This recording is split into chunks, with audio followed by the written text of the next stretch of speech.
Naam, mtazamaji, ni makala ya kutia huzuni mno ambayo tunaendelea kuyafuatilia kama shirika la The Standard na vile vile runinga ya KTN, ambapo Wakenya takriban 200 wamekwama katika taifa la Urusi bila idhini yao, wakiwa wameingizwa katika vita ambavyo hawavijui mwanzo wala mwisho.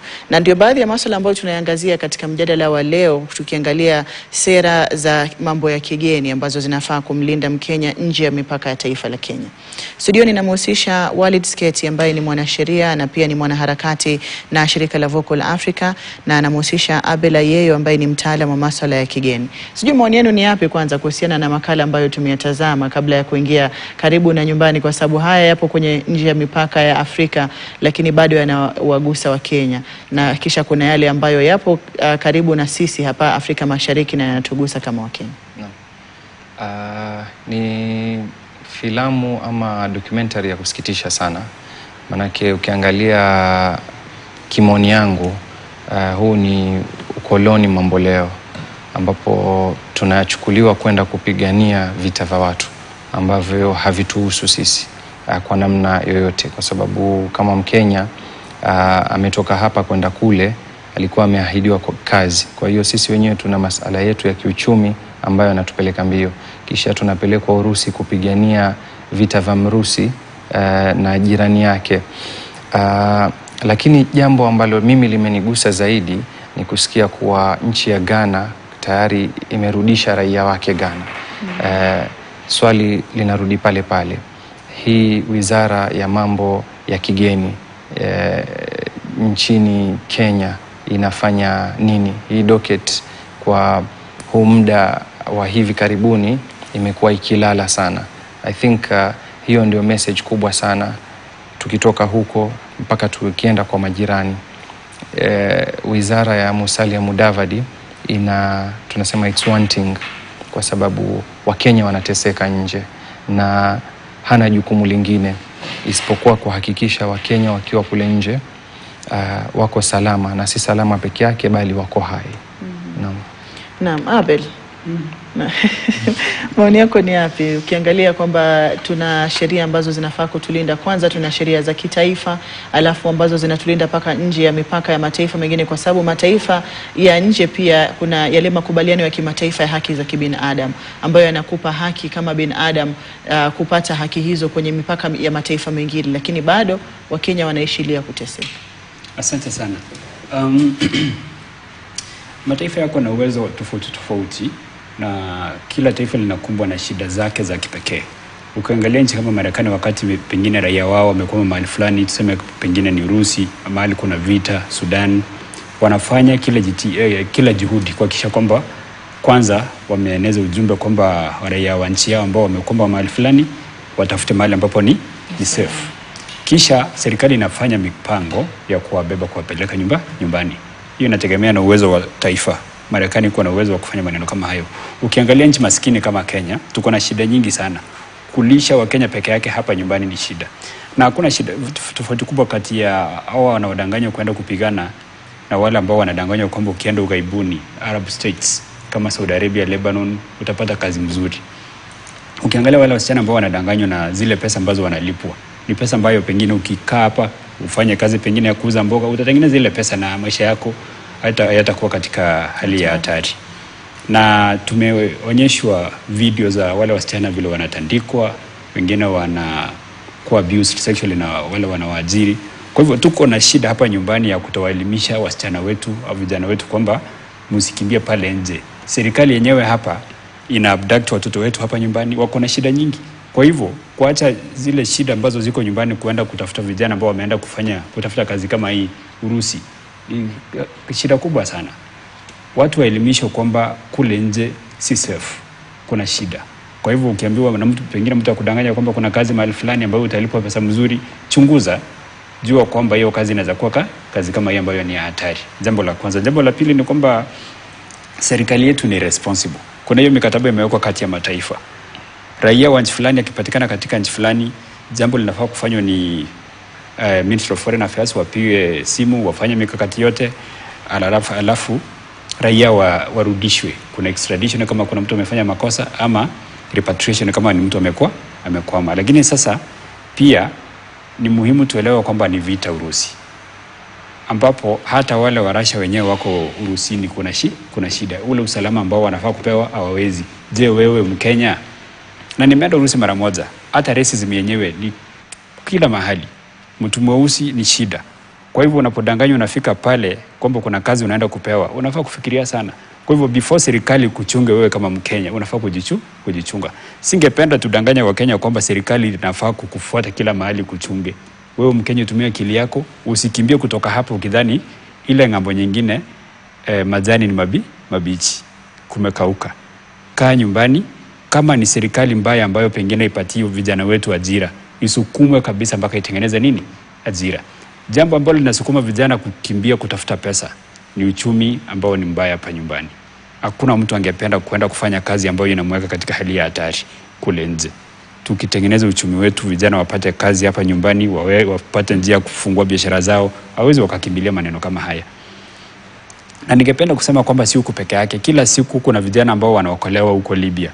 Unapata wamefungiwa nyumbani, kwa nyumba fulani, wanauzwa kama ng'ombe. Na wengi ni wanatoka Chad, wengine wanatoka hapa Kenya. Na wengine wanakufa kwa the high seas. Ni jambo la kusikitisha sana, lakini linaendelea. Kwa hivyo watu waelimishwe kwamba kule nje ni hatari. Na pengine serikali zetu hazina uwezo sana za Kiafrika kukusaidia. Kama Marekani yenyewe raia wake akikwama Urusi, ni vita, ni shida kumtoa huko. Je, Afrika itakuwa namna gani? Kwa hivyo ningependa kuwapongeza serikali ya Ghana kwamba wametoa raia wao Urusi. Sasa ni changamoto kwa Musalia Mudavadi na rais wake William Ruto wafuatilie pia, watoa vijana wetu wote warudishwe hapa. Na wakifika, tungependa kama inawezekana ujumbe uenezwe kila mahali kwamba usikimbie pale nje ukitarajia vinono. Naam, Walid, kwa kuongezea naam. I think kuongezea kwa point yake ya kuwa serikali ndio iko na jukumu, the buck stops with the government, kwa sababu ukiangalia nchi kama ya Marekani, mfano juzi wakati Tanzania kulipokuwa kumechafuka, walitoa advisory alert kwa wananchi wao wa Marekani kusafiri kwenda Tanzania na hata wale ambao wako ndani ya Tanzania. Lakini ukiangalia sahihi Urusi kuna vita, na ripoti zimekuja kadhaa nyingi sana kusema kuwa Wakenya wanapelekwa kule kama wafanyikazi, lakini wakifika kule ile kazi wanaoifanya ni kazi ya kijeshi, ni mambo ya tuseme ya kinchi na ya kiusalama. Serikali ya Kenya mpaka sahihi hakuna advisory alert yoyote imetoa, hata restrictions kwa hizi agencies ambazo zinapeleka watu nje. Kwa hiyo hii pia inaonyesha reluctance upande wa serikali ya Kenya ya kuwa ima wana interest katika watu kwenda kule, ama kuna jambo ambalo Wakenya hawaelewi, kwa sababu sidhani mimi nchi ambayo iko na vita, serikali kama Kenya inafaa iruhusu kuwe na agencies ambazo zinapeleka watu kwenda kufanya biashara mahali kama kule. Naam.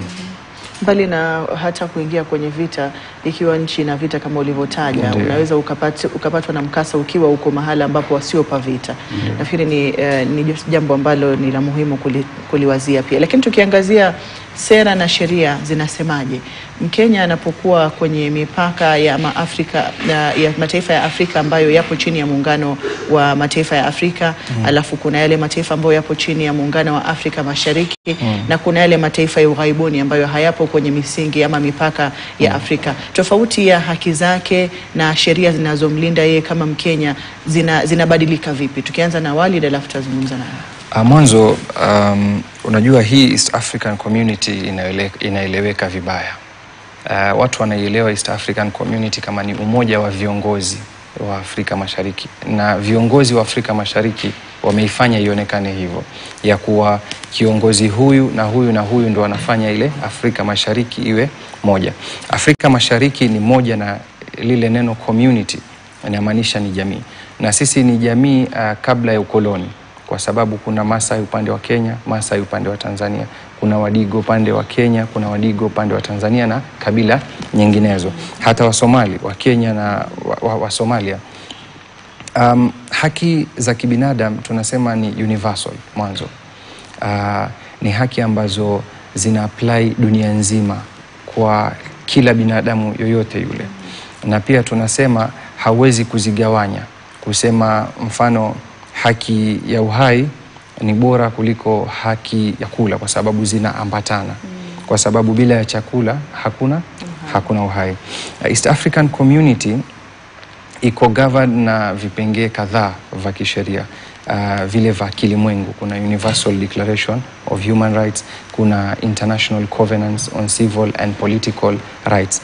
Hizi zote, kuna ile East African Charter on Human and Political Rights. Hizi zote zinamlinda Mkenya ama Mganda akiwa katika hizi territory. Tunazungumza kuhusu East African Community. Unaona? Faida ya East African Community mwanzo ni kuingia na kutoka hizi nchi ni mara moja. Yaani sahihi naweza nikaamua mimi naenda Tanzania kwa kutumia identification card yangu, na nikafika pale nikapata temporary stay ya kule Tanzania, na nikaingia kwa siku na nikatoka. Ukitofautisha na nchi nyingine ambapo ni lazima kuwe na visa na mambo mengine. Hii ni kwa sababu ya kuwa vimewekwa vipengele vya kuhakikisha ya kwamba Wakenya wakiwa Tanzania, Wakenya wakiwa Uganda watakuwa ni kama wako Kenya. Yaani mimi leo nikienda kule Tanzania, ile sheria ambayo iko kule ina apply kwa Mtanzania, ina apply kwangu mimi. Na ni kwa sababu hizi katiba zimewekwa kimfumo ya kuwa zinalinda haki za kibinadamu bila kubagua. Mfano, right to a fair hearing. Mimi nikishikwa Tanzania leo, sitaulizwa mimi ni Mkenya ama mimi ni Mtanzania. Mimi nitashikwa kwa sababu nimefanya kosa ambalo limekiuka sheria iliyowekwa na nchi. Kwa hiyo ni lazima nikuwe subjected to that law. Kumaanisha ya kwamba uhuru ambao Wakenya, wa Tanzania na Waganda wana enjoy ziko subjected na zile sheria ambazo ziko applied, na hizi sheria ni kwa sababu ya zile tamaduni za ule umoja wa Afrika Mashariki, kibiashara, kisiasa na mambo mengineyo. Ukienda nchi zingine mfano za Arabuni, zile sheria zinabadilika kwa sababu kuna aspect za kidini zinaingilia pale, kuna aspect za kisiasa zinaingilia mahali kama pale. Mfano kuna nchi ambazo ukifika huruhusiwi kuvaa kimuundo fulani, yani huruhusiwi mfano kutoa kitu kama scarf. So tofauti ya nchi kama zile na nchi za East Africa ni kwamba hizi sheria ziko almost similar. Yani sheria ya Kenya, sheria ya Tanzania na sheria ya Uganda ni sheria ambazo zinaambatana kwa upande mmoja ama mwingine. Ni vigumu sana upate sheria ndani ya Kenya iko 100% opposite ndani ya Tanzania, unless wanasiasa wanajaribu kuweka siasa kwenye sheria kama zile. Naam, asante. Nitakuwa napata maoni ya Abel, lakini kwa sababu ya muda naingia kwenye pumziko fupi. Nitakuwa narejea kuendelea na mazungumzo haya, mtazamaji, na kusihi usiende mbali.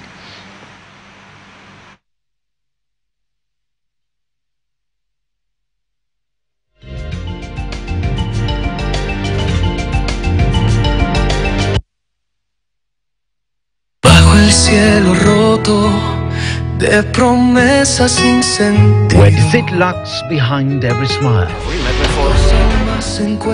and crimes threatens to tear everything apart. Come out. But even in the darkest moments, family is the bond that can't be broken. Happy birthday. When the drama is too much to bear, there's always comedy to heal the heart. You should have let me die instead. I don't have money for another funeral. Silly girl. This is more than just a story. It's life.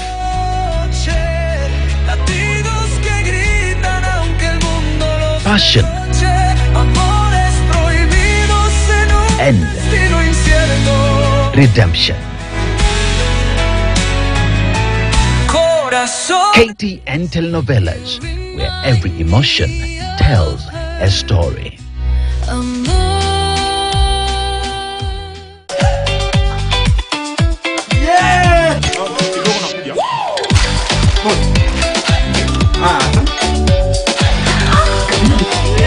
Welcome Naivas Kikwetu to your home this year. Tunasherekea customers wetu Kikwetu kila siku. My youngest sister, she's 5 years old, and she was suffering from eczema from a long time. So I decided to try something out, and I got shea butter from our neighboring Uganda, and that is how I started my small business. I have always loved makeup, so I wanted to align with the cosmetic world, and from a young age I used to like makeup and skincare, lotions, and that's how I knew I'm gonna venture into business of skincare. What I'd like to tell young people who want to start a business, there's nothing that comes easy. We try, if you fall, get up, dust and walk. As long as you want it as bad as you want it, you will get it.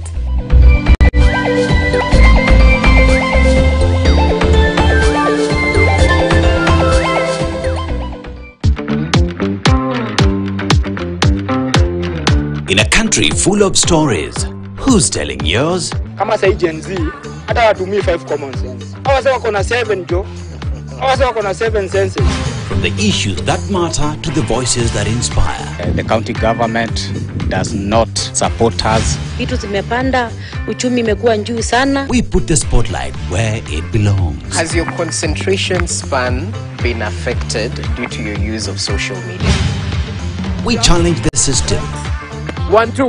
Celebrate progress and spotlight you, the youth shaping Kenya's tomorrow. It's about using your mind and shifting, being adaptable. It's not just talk. Naleta mic force, sabu wengine wana force mic, ma flows long tight, wezi on a short side. It's real issues through the eyes of the youth. You are a leader of all the people, including those who don't support you. You must be very tactful. I'm Ashley Mazuri. And I'm Jesse Rogers. This is The People's Lens. Let's keep the conversation ongoing.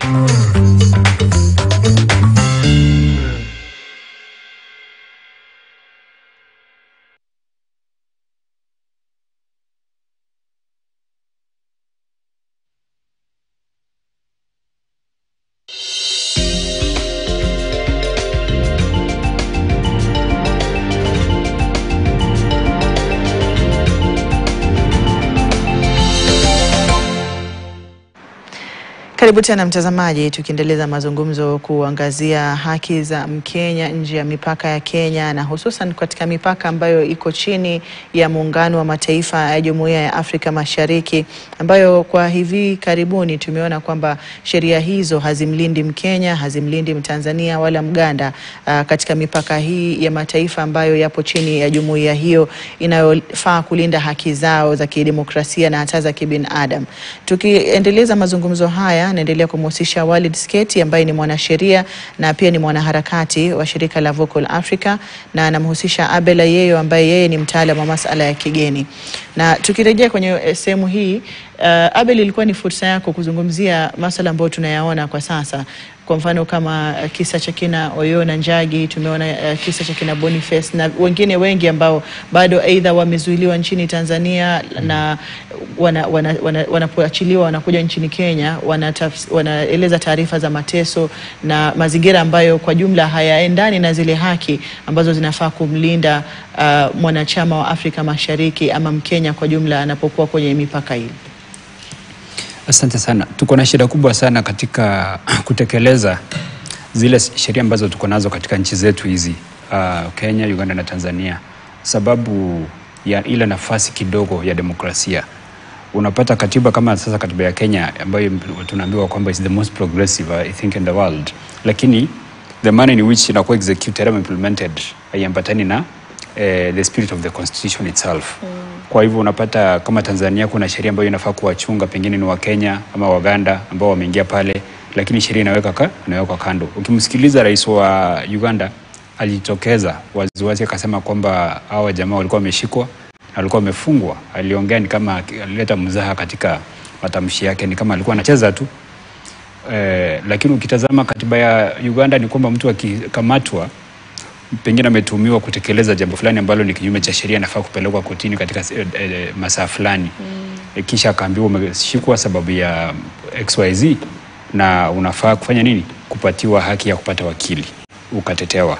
Lakini mwanzo baada ya siku 6 ya jamaa kushikwa tarehe 1 mwezi wa Oktoba, tuliambiwa kwamba mkuu wa polisi wa Uganda alijitokeza akasema hawako hapa. Kidogo tu mkuu wa majeshi pia akasema hawako Uganda.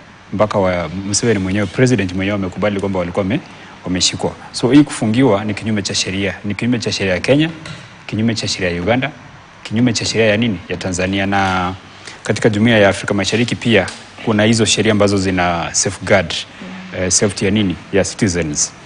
Na vile mwenzangu amesema ni kwamba hii ni jamii. Kwa hivyo kuna zile shared traditions and norms and mores ambazo zinatuunganisha. Kwa hivyo kuna vile hiyo sheria inaweka kando kwa sababu ya uvivu wa nini? Ama uhafifu wa demokrasia, ambapo unapata viongozi wetu wanadhani kwamba wako na nafasi kubwa ya kutekeleza yale ambayo wanataka, wakiona pengine yanajaribu kutingisha uongozi wao. Kwa mfano ukiangalia yale matendo yote ambayo yamefanywa na Suluhu, alikuwa anapigana, amebeba nyundo, anajaribu kuwa mosquito, sababu tunaambiwa kwamba alipata 98% of the total votes cast. Mbako unajiuliza kwa nini alikuwa anajaribu kuzuia wale wapinzani wake upinzani kama alikuwa anapata 98%. Kwa hivyo kukiuka sheria by our leaders in the East African community it's common. Ilianzia huku, kulikuwa na abductions, na tunajiuliza kwamba kama Kenya yenyewe, na ni swali ambalo Wakenya wanafaa kujiuliza sana sana. Bob Njagi ni rafiki yangu na nashukuru kwamba amerudi. Kama huku Kenya kwenyewe hatuwezi tukachungwa, na Kenya ndio imepiga hatua kubwa sana kidemokrasia, je, una expect ukiingia Uganda uchungwe ama ulindwe vizuri? Kwa hivyo hao wanaharakati wetu wanapovuka mpaka kujaribu kusaidia wenzetu pale, wanafaa kujichunga zaidi, sababu kama uwezi ukapata haki nchini Kenya ambayo tuko na katiba mzuri na kidemokrasia tumepiga hatua kuliko hizi nchi zingine zote, uwezi ukachungwa pale. Kwa hivyo ukikanyaga huko lazima uhakikishe kwamba uko na jicho la kuangalia nyuma, unaelekea wapi, sababu ukishuka pengine hatuwezi tukakuona, na hiyo itakuwa machungu mengi sana kwa familia. So jambo kubwa ni kwamba viongozi wetu waelewe kwamba raia wamepiga hatua, yale matarajio yao yako juu sana, the expectations of the citizens ziko juu. Wakiendelea kubaki nyuma wakidhani kwamba hiyo nafasi yao ya kushikilia uongozi itaendelea, watashtuka siku moja, sababu raia, the power belongs to the people, na wakiamua watachukua tu. Kama Suluhu anafaa kuelewa kwamba wale wa Tanzania ambao walijitolea wakaanza kupiga kelele sababu ya kutofuatwa kwa sheria katika upigaji wa kura, wanaweza wakajitolea polisi waue kama 100, pengine tuseme wanataka kuingia Ikulu, lakini 500 wataingia na watamfukuza. Ni kama tu kilichotendeka hapa mwaka jana June, kutumia polisi, pengine jeshi, kujaribu kukanyaga raia. Si kila siku itafaulu. Utaua 10 lakini 1000 wataingia na watakufukuza tu. Tumeona mahali kimefanyika. Kwa hivyo viongozi wetu wapate hiyo memo, waelewe kwamba lazima nafasi ya kidemokrasia ifunguliwe, freedom of expression, wacha raia waongee. Kama wanataka kujikusanya mahali fulani, freedom of assembly iko katika kila katiba. Ukiangalia katiba ya Uganda iko na hiyo, ya Tanzania iko na hiyo, everywhere. So that space has to be opened up. Lazima. Na Walid, maoni yako ni yapi? Tukiangalia kwamba kumekosekana uwazi katika kesi ya Oyo na Njagi kama alivyotaja Abel, kuna wakati ambapo viongozi wa usalama kwenye taifa hilo walikanusha kuwepo kwa wawili hao nchini humo, na kuachiliwa kwao Jumamosi, rais wa taifa hilo anajitokeza na kuchukulia mzaha swala la wao kuzuiliwa, na akiwatuhumu kwamba walikuwa wanatumika na upinzani kuzua vurugu. Lakini pia kwa upande mmoja katika maelezo yake anasema kwamba alikuwa anaambiwa na viongozi humu nchini Kenya aidha awatie kifungoni ama warejeshe nchini. Inajitokeza dhahiri ni kwamba hawakuwa wamefunguliwa mashtaka, ndipo hawakuweza kufungwa jela, kuzuiliwa bila kufunguliwa mashtaka. kwa masuala ya sheria na pia katika misingi ambayo tunaizungumzia ya ule uhuru na zile haki ambazo unaweza kuwa nazo kama mwanachama wa Afrika Mashariki? Mwanzo kabisa ni kumpatia pole ndugu yangu Bob Njagi na Oyo, sababu Bob Njagi ni mmoja wa ndugu yetu katika hizi harakati za utetezi. Hii ni siasa duni, siasa ambayo inachezwa na viongozi wa Afrika Mashariki, na imebainika kuwa hawa viongozi tunasema wana cooperate katika hizi abduction za wananchi wa Afrika Mashariki. Upande wa polisi kusema kwamba hawana information na mfano ni hatua gani inafaa kuchukuliwa baada ya hapo, ni nadra sana kuona hatua yoyote itachukuliwa upande wa Uganda, kwa sababu ukiangalia Afrika ni Kenya na South Africa pekee yake ndio iko na police oversight authority kama hii ambayo tuko nayo hapa IPOA. It's only in Kenya and in South Africa. Uganda hakuna independent police oversight authority. So polisi wanajifanyia mambo kulingana na akili zao vile zinavyotaka na kwa kutumia kifua, kwa sababu wanajua hakuna idara yoyote ambayo itafuatilia utumiaji wa nguvu kupita kiasi na zile dhulma ambazo zinatendwa na polisi. Lakini wanaharakati, unajua tunaangalia haya mambo kwa kina sana, na report ziko compiled day in day out, na tuna imani ya kwamba iko siku report zitapelekwa kwenye ile mahakama ya kitaifa ya jinai na hawa viongozi watakuwa held accountable. Ukiangalia nchi kama Uganda, kiongozi ambaye ameingia madarakani zaidi ya, unajua kama sisi tangu uzaliwa mpaka leo tunajua Uganda ni rais wao ni mmoja, hakuna rais mwingine ambao tunajua kule Uganda, na hizi ni challenges nyingi sana. Uganda ukiangalia katiba yao ni I think ya 1995. Kwa hiyo mwanzo kabisa hizi nchi za Tanzania na Uganda kutaka kufika tuseme kuwe na uhuru fulani, ni lazima wapiganie mageuzi katika ile katiba.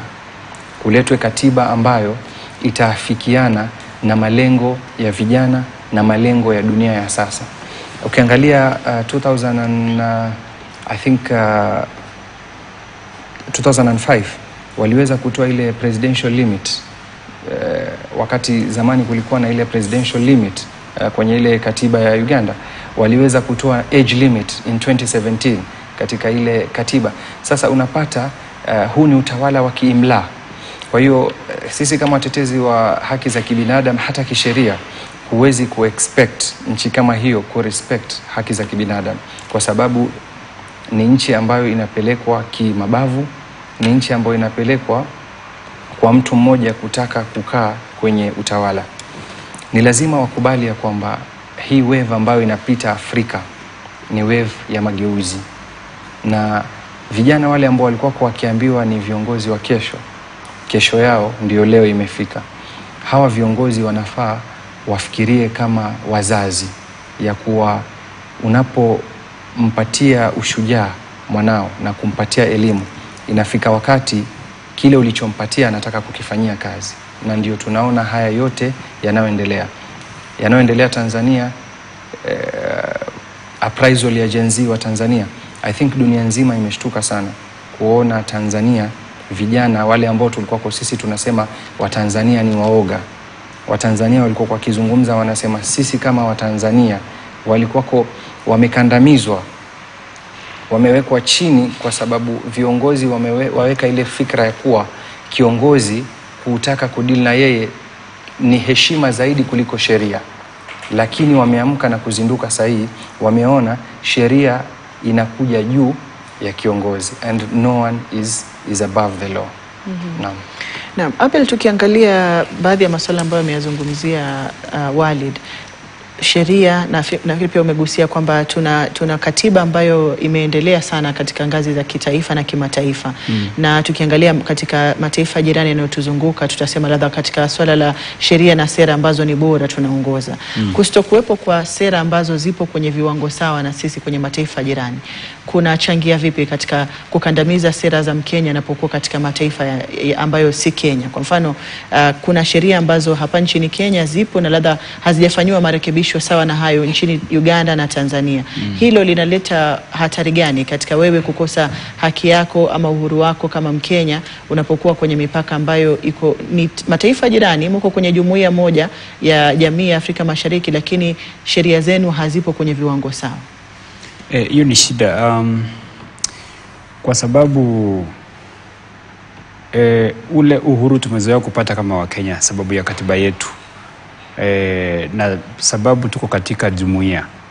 Ukivuka mpaka unadhani kwamba sheria za nchi ambayo ni jirani, ambayo mko katika jumuiya moja, ni sawa na nyumbani. Na ndio maana tunafaa kuendelea number 1 kusukuma kabisa wenzetu ambao wako katika nchi majirani wasonge mbele. Kama Tanzania sasa kuna ile ahadi imepeanwa na Suluhu kwamba kutakuwa na nini, marekebisho ya katiba.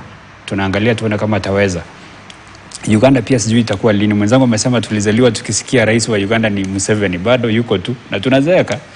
Kwa hivyo hiyo ni shida, sababu sasa Wakenya wakivuka mpaka wanaingia huko wanasahau kwamba katiba yetu imeendelea. Kuna mambo fulani unaweza ukafanya Kenya na si hatia, lakini ukivuka huko ufanye maneno kama hiyo yanakuletea shida. Kwa mfano mambo ya vyama, Tanzania ukweli kuna vyama vingi, lakini ule uhuru ambao wako nao katika hiyo siasa ya multi-party democracy sio kama Kenya. Kwa hivyo pengine katiba yao kidogo, sababu ni ya nyuma kidogo, inawapatia uhuru wa kufanya mambo fulani ambayo hawezi wakafanya hapa. Kwa hivyo Wakenya wajue kwamba ile progress tumemake haijafanya nini, haijafika katika nchi zetu majirani. Na ni vizuri wanaharakati na viongozi wetu wanapokaa pamoja na the rest of the leaders from the East African community waendelee kuambia kwamba lazima tusonge pamoja. Ndiposa wananchi wanapotembeleana hakuna ile culture shock na bado tuko katika nini, the same community. Lakini ikiendelea hivyo ni kwamba Wakenya wataendelea kuumia. Wakiingia Uganda wanapatana na sheria ambazo ni za miaka pengine imepita 1990s. Kwa hivyo watakuwa wanaturudisha nyuma. Lakini ukweli ni kwamba pia freedom ni kitu ambacho huwezi ukafungia ndani ya chupa. Waganda wataendelea kusukuma, Watanzania wataendelea kusukuma, siku moja tutakuwa tu mali sawa. Kwa hivyo ni viongozi wao waende haraka kama nini, kama raia, kwa sababu tunaendelea kutembeleana. Wakikuja Kenya wanaona ule uhuru tuko nao, wanaona zile hatua ambazo tumepiga katika kidemokrasia. Wakirudi nyumbani, hizo ndizo hatua pia wangependa fanya nini, wangependa kupiga. Ndio maana umesikia Watanzania tulikuwa tunawadharau tukisema kwamba wao hawezi wakafanya maandamano. Wamefanya maandamano hapo. Waganda pia wanaendelea. Kwa hivyo ni lazima viongozi waelewe kwamba wananchi ama raia hawatabaki nyuma. Na sababu ya social media, kuna wakati ambapo ilikuwa ngumu sana kujua ni nini kinaendelea mahali fulani, lakini sasa si lazima watu waangalie mambo ya legacy media, maybe TV ama nini. Information inasambaa, inaenea. Kwa hivyo watu wanaelimika. Jambo linaweza likafanyika Marekani, watu hapa Afrika wanaelewa. Kwa hivyo people learning. Si lazima sasa watu wangojea kutazama TV, runinga ndio wajue kwamba jambo fulani limefanyika mahali fulani. Jambo likifanyika hapa Watanzania wanajua, Waganda wanajua. Kwa hivyo viongozi waharakishe watembee pamoja na raia wao. Na huu ni ujumbe ambao rais wetu anafaa kupata kwamba Wakenya wamepiga hatua kubwa sana. Ni lazima ambatane na atembee nao. Kura itapigwa 2027 na tunatarajia ikuwe free and fair. Nafikiri kama ulivyotaja, kwa sababu kuwepo kwa mitandao na ule mwamko wa Gen Z nchini Kenya, ukiangalia katika taarifa za kimataifa, umekuwa na msukumo kwenye vijana wa ukanda wa Afrika. Tukiangalia taifa la Malagasy, kitu kilichotokea kule na Rajolina kuweza kutolewa kwenye ikulu na hata kufurushwa katika taifa baadaye.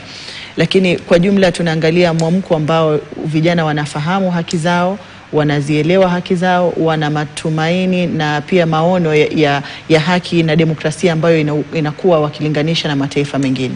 Kwa kuangalia mipaka ambayo ameizungumzia Abel, tofauti ya kuwepo kwa mipaka hii, ushirikiano wa kikanda, lakini utofauti katika ukuaji wa demokrasia, sheria na haki, athari ambazo inaleta katika sisi ambao tunapiga hatua na wale ambao wanasalia nyuma katika kuweza kuingilia haki za kibinadamu na hata uhuru wa kisheria na kikatiba unapovuka mipaka kwenye mataifa jirani. Naam. Hilo ni swala nyeti, nadhani ni swala ambalo linafaa sahihi liwe ndo linazingatiwa zaidi. Je, ni vipi tutaweza kuleta usawa katika hizi sheria ili kusiwe na cultural shock ama cultural friction katika practice ya hizi sheria zetu? Jukumu ni la wale viongozi ambao tumewapeleka kule, tunasema IALA, East African Legislative Assembly, kwa sababu hawa katika zile majukumu ambazo walizopewa na kazi zao ni oversight na accountability. Kuhakikisha iangalie hizi nchi namna inavyopeleka mambo yao na watengeneze report walete, ikiwa ni State of Human Rights East Africa, na nadhani hili ni jambo ambalo tutakuwa tunalifuatilia kwa ukaribu sana, na labda hata kuwaandikia rasmi kutaka kujua hawa viongozi wetu takriban 6 kutoka Kenya, wakiwemo kina Winnie Odinga, kina Sarai, kina Shabal na wale kina Kalonzo Junior na wengineo, ni hatua gani ama wamefikia wapi upande wa mazungumzo na nchi jirani ya Uganda na nchi jirani ya Zanzibar?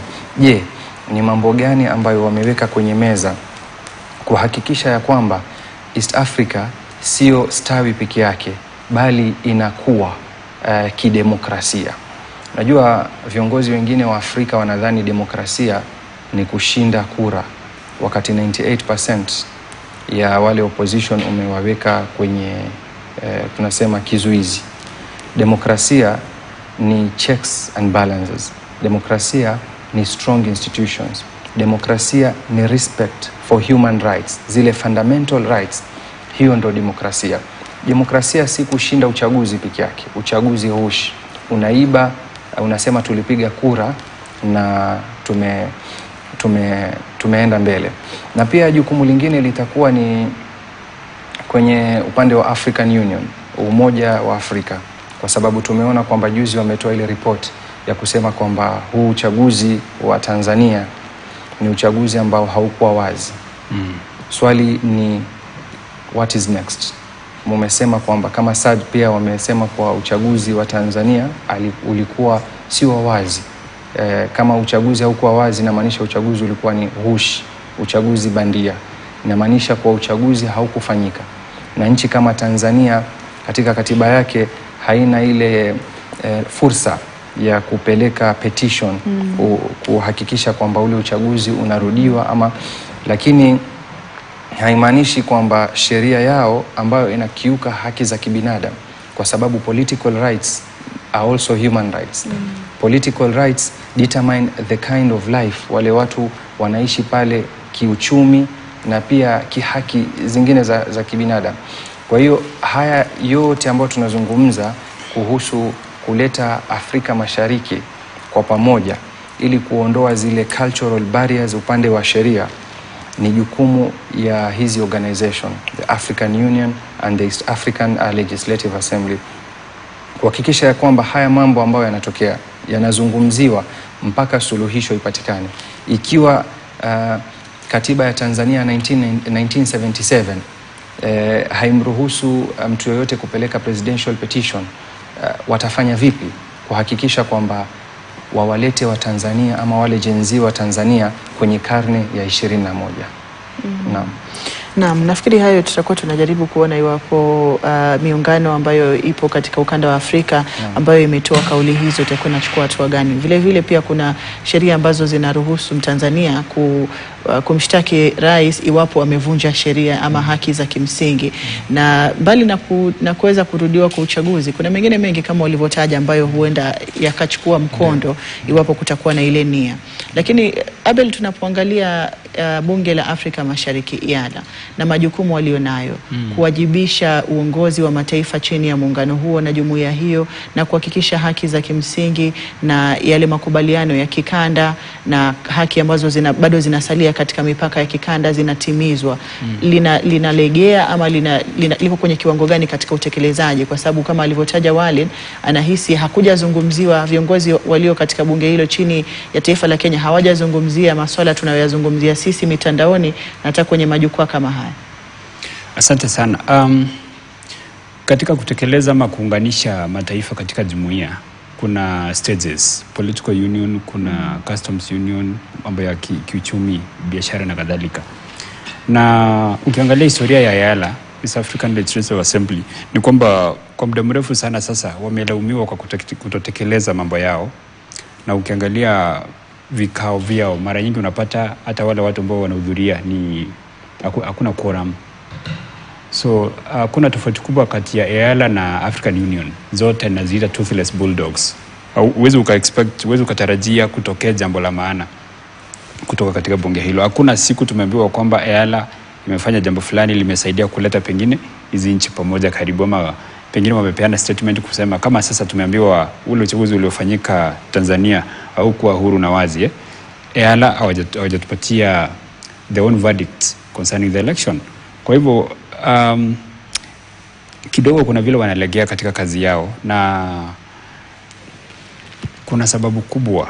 Ukiangalia hata vile ambavyo tunachagua wale ambao wanatuwakilisha katika IALA yenyewe, kuna shida.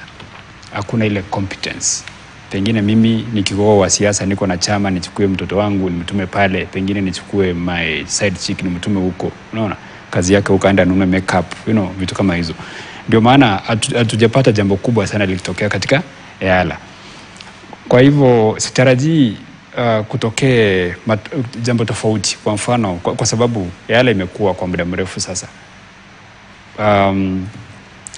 Ile njia ya pekee ambayo itasaidia katika kufanya ya mataifa sana sana ya Afrika yapiga hatua katika kufungua nafasi ya kidemokrasia ni yale mataifa ambayo yamepiga hatua, kama sasa Ghana, pengine Afrika Kusini, yale ambayo yanazingatia sheria za uchaguzi, kuwawekea pressure wengine kwamba kama kuna uchaguzi unafanywa katika nchi yako lazima ukue uhuru. Kama kuna wagombea wengine pengine ni upinzani lazima washiriki, hakuna kufunga, mambo kama hayo. Lakini ukiangalia African Union, wakati tuseme marais kama 50, upate 45 ni wakora, wale ambao wanaiba kura.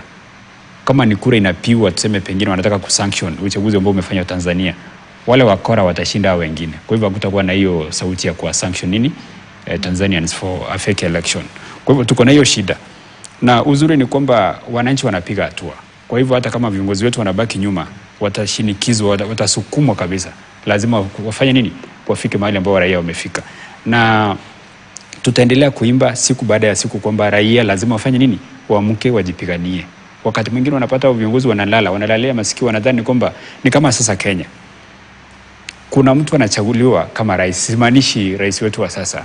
Wewe unadhani uko enzi ya nani? Ya Moi, ambapo unaweza ukashika watu ukawafunga, mambo kama hayo. Yamepitwa na wakati. Na tuko na a very young population, not just in East Africa, Afrika mzima. Very very young, below 30 years, ambao wengi hawana kazi. Wanajua kwamba tuko na rasilimali nyingi sana. Ukienda Kongo ni mali tupu na mambo yaendelea ni wizi tu na ufisadi. They have nothing to lose. Ukiwakanyaga wanakufukuza tu. Kwa hivyo viongozi wetu waelewe kwamba zile enzi za 90s zimepitwa na wakati. Lazima wasonge mbele, kupiga hatua kama vile raia wamepiga.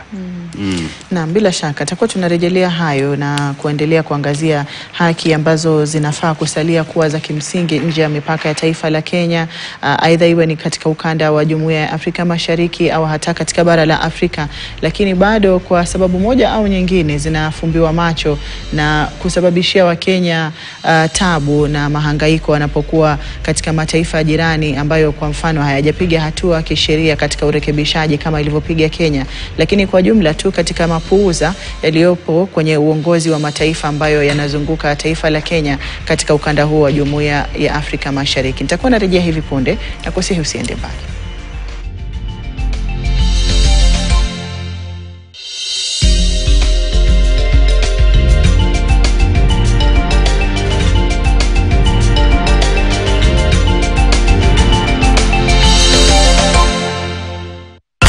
kama bongo Mikocheni kwa zangu bichi nalo pepo wa bahari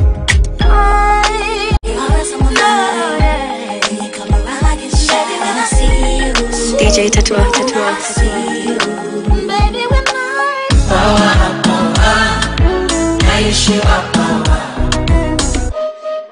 Take it to the max. Take it to the Cause she deserve a princess treatment, oh. You're a queen and more. As I can see Chogolo, shani italiani kame fall bongolo. Akoma mini koma bongolo. Ashajileta lisha za machungolo. Anasema dedication ifikie mpenzi wa. Unajua babako pia alikuwa romantic vile tulipatana. Atuti. Ukisiwa na maneno, cheza vile unapio.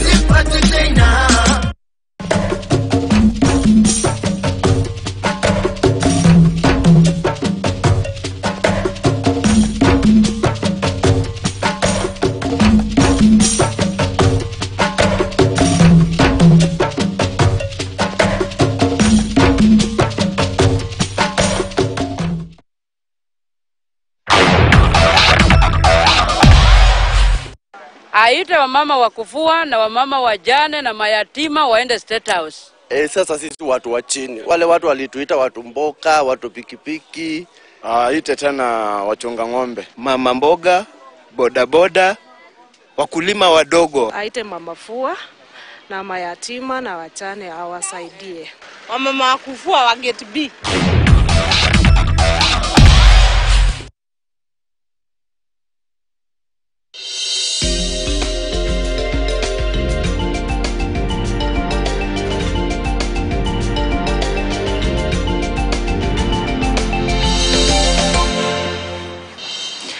Na mtazamaji, karibu tena tunapoingia katika sehemu ya 4 na mwisho ya taarifa za yanayojiri, na katika mazungumzo ambayo tumeanzisha katika sehemu ya pili tukiangazia ile haki ya Mkenya ambayo kwa misingi ya haki za kibinadamu za kimataifa na vile vile pia sheria za mipaka ya Kenya ambazo zinakosa kufuatwa ama zinaishia nguvu kufuatia kutokuwa na uwajibikaji anapokuwa nje ya mipaka ya Kenya, na hususan zaidi tukiangazia Afrika Mashariki kama jumuiya ambapo kwenye siku za hivi karibuni tumeona Wakenya wakitaabika na wengine bado wanaendelea kutaabika katika mataifa jirani ikiwa kuna sheria ambazo zinaweza zikawalinda dhidi ya mahangaiko haya. Naendelea kumhusisha Walid Sketi ambaye ni mwanasheria na ni mwanaharakati wa shirika la Vocal Africa na Abel Ayeyo ambaye ni mtaalamu wa mambo ya kigeni. Karibuni kwenye sehemu ya mwisho. Asante. Naam, labda kwa kupata maoni yako Walid kuhusiana na kinachoendelea nchini Tanzania na ambacho kinawagusa wa Kenya, mada ambayo tunaizungumzia, kuna baadhi ya Wakenya wawili waliweza kurejea nchini jana. Hali ipoje na ni baadhi ya haki zipi ambazo zinakiukwa aidha kwa kukosa kuwepo kwa sheria ambayo nchini humo inamlinda Mkenya ama kwa kukosa tu kwa maksudi na kukosa kuwa kwa nia ya kutaka kulinda haki hizo? Mwanzo kabisa yanayoendelea Tanzania ni ya kusikitisha sana, na sijui kama kuna neno zaidi ya ugaidi, kwa sababu ukiangalia takwimu zinatuambia takriban watu 3,000 wa kulingana na zile information ambazo ziko kwa social media, na hii information watu wakisema maelfu ya watu wameuliwa ni vitu ambavyo sio rumors, kwa sababu ziko video nyingi sana na picha nyingi sana kuonyesha kwamba watu wamefariki. I think jana kuna Mkenya alipatikana eneo la Holili, kuna wengine wamepatikana side za Busia, sijui ni Bungoma. Hapa boda I think siku ya uchaguzi ile tarehe 29 kuna Wakenya wawili walifariki upande wa Namanga. Ni hali ya kusikitisha sana na ni ukiukaji wa haki za kibinadamu wa hali ya juu sana, ambapo hata imepita ile tunasema ukatili ambao Gen Z wa Kenya waliuliwa, kwa sababu wa Kenya tuliambiwa tulikuwa tunaenda kuingia parliament, ndio hatua kama zile kali zikachukuliwa, hata kama tunapinga kuua watu. Lakini wa Tanzania kosa lao kubwa ni walikuwa wanasema wao wanataka mabadiliko. Walipoingia barabarani na kusema sisi hatutaki uchaguzi, tunataka mabadiliko, na Samia Suluhu akaamua kuwatandika risasi bila kujali, na amewaua Sasa ameanza kutarget wa Kenya, na hii imekuwa mara nyingi ni kawaida ya nchi za kigeni, especially Tanzania. Mambo yao yanapoharibika wanaanza kuwalalamikia majirani. I think jana kuna Wakenya wawili ndugu zetu walioachiliwa, Frederick Loret na John, na kulingana na ile simulizi yao ni kwamba yale mambo ambayo yanatendeka ndani ya zile cell za Tanzania ni horrific. Kiwango ambacho wanawekwa na watu ambao wamepigwa risasi, hawajapatiwa huduma za kimatibabu, damu zinawatiririka, ule ukumbi wa ile cell inajaa damu kiwango ambacho wewe kukanyaga pale ni kama unakanyaga kwenye mkusanyiko wa uji. Damu imeweza kushikana namna ile. Baadhi ya watu kulingana na maelezo yao, hata iko kwa mitandao, ni kwamba wamepoteza akili kwa sababu uko katika hali ambayo uko na mtu ambaye amepigwa risasi mara 3 4, damu inamwagika, anazimia, akipata fahamu yuko pale, akili inamruka. Anasema ilifika wakati wakaanza kuhofia kuwa itafika grouping, sasa watu wataanza kujiregroup kuanza attacks, kwa sababu you can imagine kama mko 60 people and in 1 week watu 4 wameweza kupoteza akili. Wangeendelea kukaa hapo takriban wiki 2 kama ndugu zetu walivyokata kule Uganda, siku 30 hali ingekuwa mbaya sana. Na hili tatizo lisipokomeshwa itakuwa ni a very bad precedent. Tunasema itakuwa tumeka kanuni ama kumbukumbu mbaya sana. Hatua lazima zichukuliwe, kwa sababu ukiangalia kiongozi kama Samia, ambapo watu waliona kwamba ataleta mabadiliko kwa sababu ya ile taswira ya kuwa mama ni mtu mpole, ni mtu maridhia na mpenda amani, lakini ameweza kukiuka, tunasema zile nadhara ambazo watu wameweza kumwekea mwanamke kuwa ni mtu mpenda amani na mwenye kushika jamii. Tunaona sasa hii vijana wa Tanzania wanaanza kuitwa anataka maridhiano. Yote ni precedent ambayo imetokea kwa Kenya. Wakenya tuliuliwa, wengine wakapotezwa. Baada ya hapo tukaambiwa kuna compensation ama kuna yale maridhiano ya kitaifa. Isiwe ndio imekuwa ada ya Afrika. Viongozi wanaua, alafu siku ya pili wako madarakani wanawaita vijana, wanawaambia njooni tuzungumze. Ni wakati ambapo vijana wa Tanzania waseme kuwa sisi tumekataa uchaguzi wa Tanzania, ni mama aje atusikize kile sisi tunachotaka. Na nina imani kile wa Tanzania na vijana wa Tanzania wanataka uchaguzi wa Tanzania urudiliwe. Naam. Naam, Abel, awali tukianza mazungumzo ulikuwa unazungumzia mipaka inavyotofautiana na sheria na vile ambavyo haki labda za Mkenya zinaweza zikawa tofauti kwenye mataifa tofauti, iwapo mataifa yale yana vita ama sheria zao zipo tofauti labda kwenye ukanda tofauti na waliopo. Lakini tofauti ni gani katika Mkenya ambaye yupo kwenye ukanda wa Afrika Mashariki na labda amekwenda, kwa sababu tuna Watanzania wanaofanya biashara Kenya, wanaofanya kazi Kenya, na hali kadhalika vile kwa Wakenya kwenye mataifa yaliyo jirani.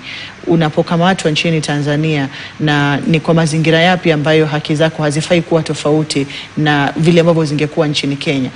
Na pia serikali ina mchango gani? Kwa sababu awali tumetaja uwezo wa serikali kuweza kuwaleta Wakenya nchini kutoka mataifa ya ughaibuni, lakini mataifa jirani nafikiri nauli yake ni kidogo mno. Hatua ambazo zinafaa kuchukuliwa katika kulinda ile haki kwa jukumu la serikali, kwa sababu serikali ina jukumu lake kulinda haki zile, na Tanzania na Uganda si mbali, tunakwenda kwa mguu tukitaka kwa labda takriban juma moja tutakuwa tumefika. Asante sana. Kwanza mataifa yote matatu ukiangalia Uganda, Tanzania na Kenya, wale ambao wamekamatwa wanafaa kufikishwa mahakamani. Uzuri ni kwamba katiba yetu inasema kati ya siku 2 ama 48 hours unafaa kufikishwa mahakamani. Lakini Tanzania, katiba ya Tanzania kwa Criminal Procedure Act section 32 wanasema kwamba within a period that is practicable. Hapo sasa kuna gray area ambapo serikali inaweza ikaamua pengine huyu jamaa anafaa kuchunguzwa kwa wiki ngapi? Wiki 3. Kwa sababu pengine wanatuhumu naweza kuwa mtu ambaye anahusika na ugaidi, mambo kama hayo. Kwa hivyo wanapatiwa hiyo liwe ya kufanya nini, ya kukuzuia ama kukufungia kwa muda mrefu.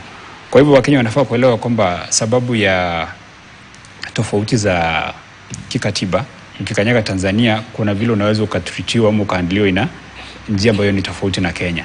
Lakini kwa urefu ni kwamba nchi zote hizi tunakubaliwa kwamba ukikamatwa pengine umefanya makosa fulani ama umetuhumiwa kufanya makosa fulani, unafaa, kuna sheria zako, kuna protections uko nazo under the law, both in Tanzania and Kenya ama Kenya and Uganda. Na nchi inafaa kujulishwa kama pengine umeshikwa Tanzania, huku kwa Kenya, Kenyan authorities wanafaa kujulishwa kwamba tumeshika nini, tumeshika mtu wenu hapa.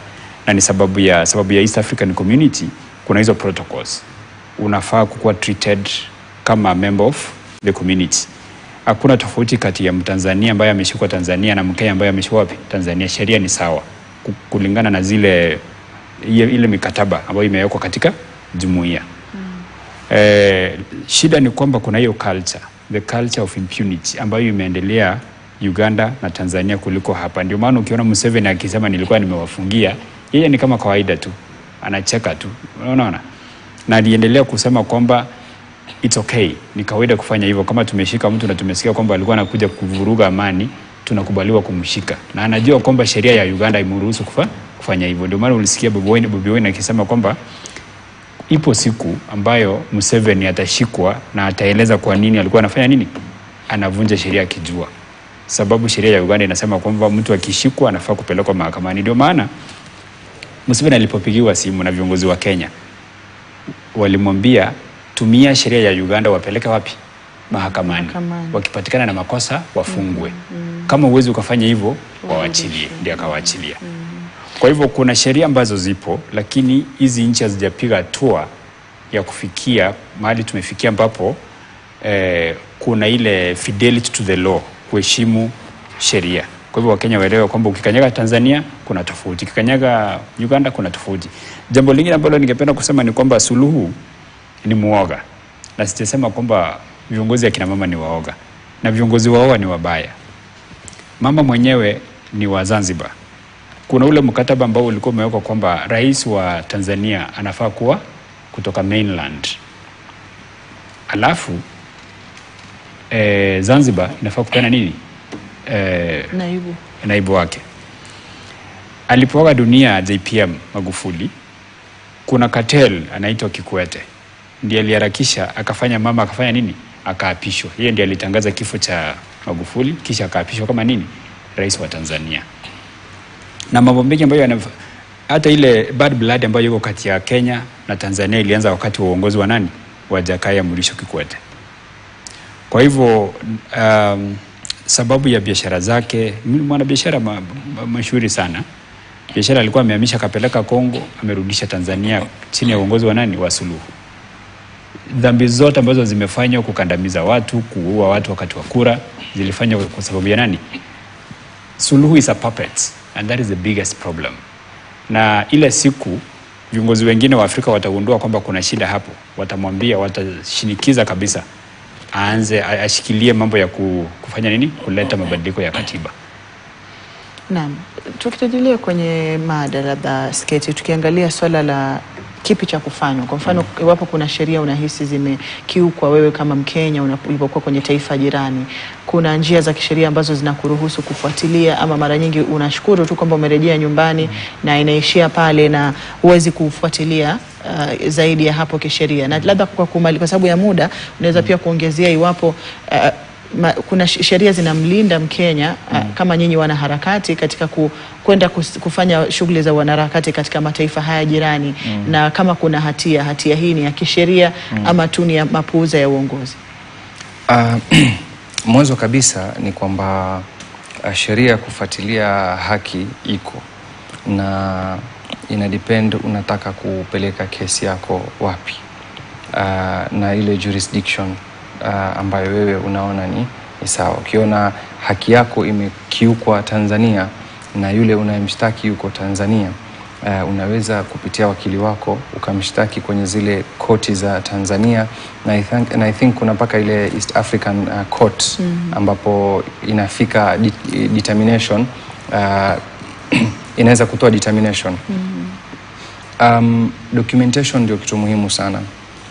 Huu ni wakati wa kukusanya zile evidence ya ule uhalifu wote ambao unafanywa na viongozi wa Jumuiya ya Afrika Mashariki, na ikiwa kutaweza kupatikana na evidence ya nguvu, ambapo whatever tuko nayo sahihi ni evidence ya nguvu sana, ni mashirika ya kijamii na hata wananchi wa hii Jumuiya ya Afrika Mashariki kwa umoja wao waweze kupeleka petition kwenye ile international ICC criminal court, ili hawa viongozi waweze kushtakiwa, kwa sababu hizi ni crimes against humanity.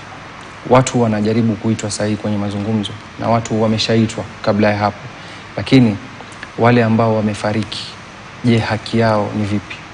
Wale vijana ambao walikuwa barabarani hawana hatia kule Tanzania, je, hatima yao ni vipi? Ni sawa kile kitendo cha kuwaua kwa kuwapiga risasi, tunasema live bullets, unaona? Wengine, juzi nimeona kwenye mtandao kuna mfanyabiashara mmoja wa kike ameshtakiwa kwa kosa la uhaini kwa sababu alichukua nyimbo ya Rais Suluhu na kuiweka kwenye TikTok na kuanza kucheza ngoma na yale maneno aliyoyasema, yani kuiga yale maneno aliyoyasema na kufanya comedy. Ameshtakiwa na kosa la uhaini. Haya yote yataweza kukoma ikiwa yatapelekwa na njia sawa, na njia sawa ni kuchukua hatua za kisheria na kupeleka malalamishi mahakamani. Na kwa wale wa Kenya ambao wamerejea nchini baada ya kuzuiliwa na wanahisi haki zao zimekiukwa, wana nafasi ya kisheria ya kuweza kuchukua haki zao kisheria? Ndio. I think yuko Boniface Mwangi, kuna Agatha, kulikuwa na Mobili, tulikuwa na yeye alipokuwa yuko deported. Na I think Boniface Mwangi na Agatha tayari wameshapeleka kesi yao mbele, na nadhani iko kwenye process ya kusikizwa, na tuna imani ya kwamba watapata haki. Imani upande wa kuwa kutakuwa na declaration ya kwa kweli haki zao zilikiukwa, ama kuna mtu fulani specifically ataweza kuchukuliwa hatua, kwa sababu wewe kama mkubwa wa usalama unapotuma afisa mdogo aende adhuru mtu, najua mimi nikiwa Tanzania ni jukumu la serikali ya Tanzania, idara ya usalama, kuhakikisha kwamba mimi niko hai. Yule Inspector General kama ni amiri mkuu wa usalama wa taifa ana jukumu moja peke yake, kuhakikisha kwamba wananchi wote wa Tanzania na wale wageni wako hai. Kwa hiyo mimi nikidhurika kwa jambo moja au lingine atakuwa questionable, kwa sababu ni lazima awe na information yote kuhusu wale wananchi walioko pale.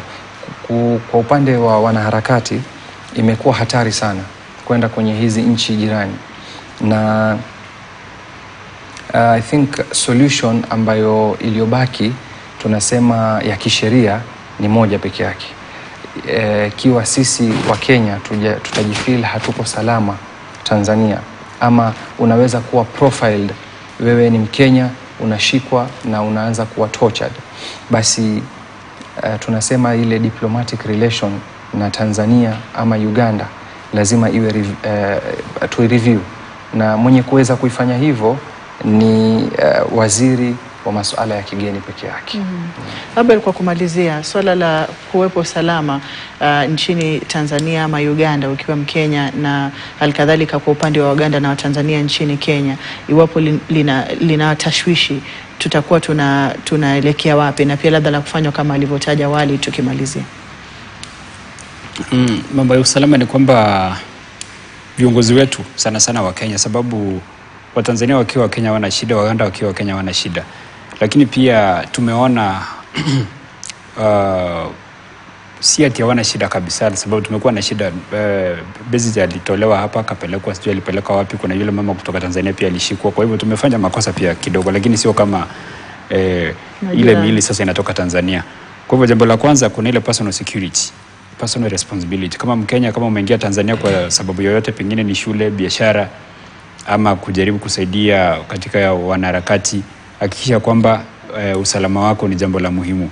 Jambo la pili ni kwamba viongozi wetu sana Kenya wafuatilie, wahakikishe kwamba ile mikakati yote ya kuhakikisha kwamba raia wetu wako na usalama wakiwa Tanzania ama Uganda iko. Kama kuna Mtanzania amekwama, Mkenya amekwama Tanzania, tuko na waziri, tuko na embassy huko.